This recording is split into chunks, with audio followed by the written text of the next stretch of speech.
3 weeks have passed since President Donald Trump denounced any NFL player who takes a knee during the national anthem as a son of a bitch.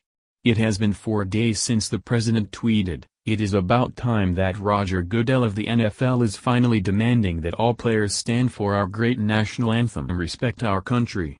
Today, TV announcers will continue to log the number of players not standing on the sideline, a way of keeping score in the ongoing tests of wills among athletes, owners and a president who has found a useful wedge issue to exploit. But in all the debate over free speech and flag decorum, the original point of the protest, the killing of black men by white police officers, has largely become lost in the partisan political fight. But Cameron Gordon has not lost sight of it. Of all the people who have weighed in on the protests, Gordon, 26, has perhaps the most unusual perspective. He was an NFL linebacker when Colin Kaepernick, then the quarterback of the San Francisco 49ers, chose over a year ago not to stand during the anthem. After winning a Super Bowl ring with the New England Patriots in 2015 and team-hopping for a couple of seasons, Gordon decided to retire. He asked himself, "What is another career that will allow me to have an impact, have influence on younger kids and also leave behind a positive legacy?" He told DetroitNews.com. "Instantly, state trooper, law enforcement, jumped into my mind." Gordon expects to graduate from the 133rd recruit class of the Michigan State Police at the end of November. Gordon, who grew up on the west side of Detroit and was raised mostly by his grandmother before graduating from the University of Michigan, says his experience as a football player and his nascent law enforcement career allow him to see a middle ground between two sides that appear at odds. He views the increasing number of NFL players, coaches and owners either kneeling during the national anthem or locking arms as a constructive way to start a discussion about race relations. Gordon says his unusual career path has shown him that perceptions that cops are brutal racists are as misguided as the notion that football players are overpaid, wife-beating thugs. Recently, Gordon took time out from his training in Michigan to talk with Politico magazine about what he thought when Kaepernick first began his protest, what he imagines he would do now if he were still a player and the possibility that he can actually change minds by bridging two worlds that seem not to have a lot in common. Below is a transcript of the interview, edited for length and clarity. Politico magazine, I'm intrigued by the way you describe your decision to become a cop. Cam Gordon, yeah, are you saying why not become? Politico, yeah, why not become a doctor or something else? Gordon, no. The one that I mostly get is, why not become a coach? I mean, I've been around sports the majority of my life and, I don't know. It's like, what's the next level? What's the next best thing for me?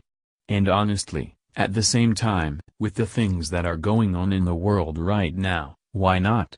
Why not bridge the gap? Be a difference maker, a peacemaker of some sort.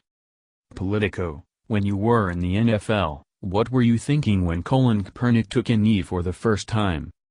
Gordon, when I saw it, I didn't really have any type of opinion about it because, like I say, it wasn't as big as it is now.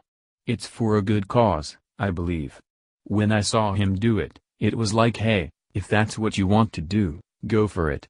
And now that you have the President of the United States, he's involved.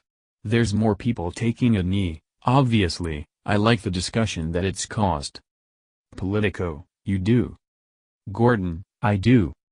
Politico, do you think this is a discussion that needs to happen, as someone that is being trained to be a cop? Gordon, definitely.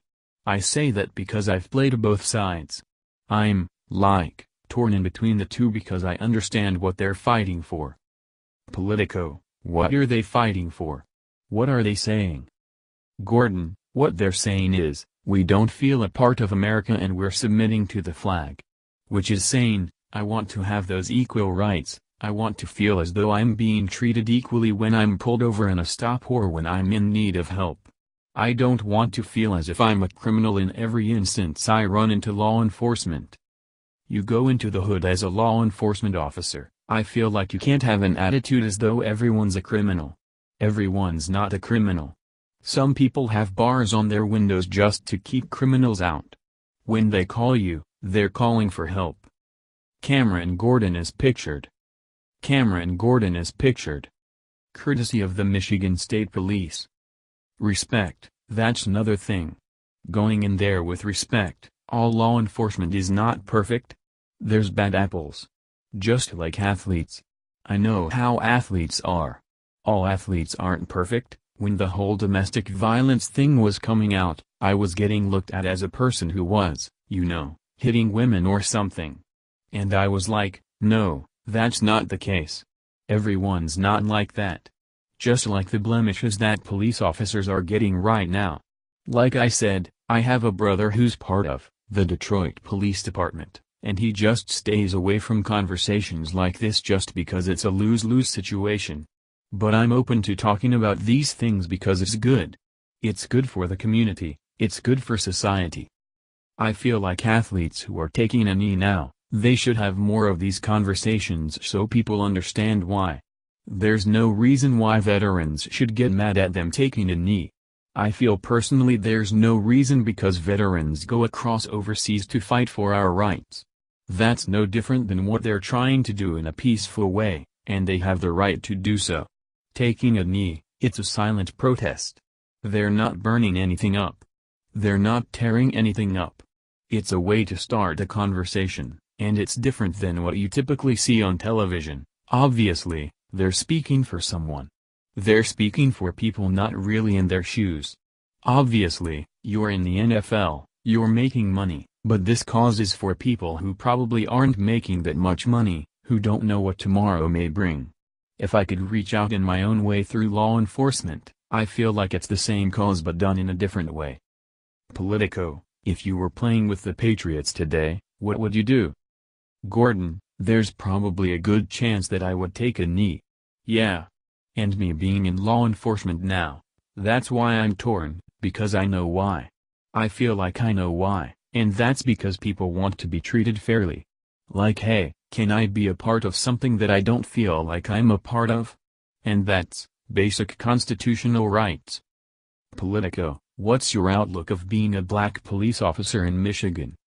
Gordon, to be honest, I never really thought about that. I just know that when I approach someone, my main goal is to at least make them smile first. Really, we did a community service thing yesterday for passing out Meals on Wheels, and it was like the highlight of my week because you knock on someone's door. I'm not in uniform now, but we do wear recruit uniforms, and I know a lot of things that's probably running through people's minds. It's just like, what did I do? I'm probably in trouble. And even when people come out of their houses and they're like, what's going on? Why is the police outside? And I'm just throwing my hands up and waving and smiling like there's nothing going on. I'm actually here to bring this person some food. We're not always coming to arrest someone. There's no reason why we can't show up and it be for a good cause. Politico, do you think that's the perception of law enforcement in this country right now? Do you think the militarization of police is a good thing? In Ferguson, the criticism was that the police response was disproportionate to the situation. Gordon, when you ask that question, I think about people's rights. That's why I'm not opposed to the kneeling. As I said, they're not out there tearing things up or looting or setting things on fire. It's causing conversation, and they're doing it in a peaceful manner. Politico, so the last question I wanted to ask you is how you view yourself. You're an ex-NFL player training to be a cop. You don't run into that very often. Gordon, I'm glad you asked that question, just because when I told my family, they were all for me becoming a cop, but they were like, wow, you don't want to coach. And I was like, no, I don't, but I view myself as someone who's being bold, especially at a time like this. And I salute every police officer, every good police officer who's out there doing the right thing. Doing the job to the best of their abilities, really respect people the way they want to be treated. Like I said, when I show up, I want to make a person smile, whether they've committed a crime or not. To tell you the truth, it does happen. I've heard stories from troopers of, hey, man, I've arrested a guy, And he smiled because of the way that I arrested him, and that's where I see myself. That's where I see myself. Obviously, sometimes you have to be stern. I understand that. I'm 17 weeks in the academy, but I think that's my natural frame of mind before I start the job. I want to stay with that and carry that throughout my 25-30 years in this career. So, yeah, that's where I would say I find myself.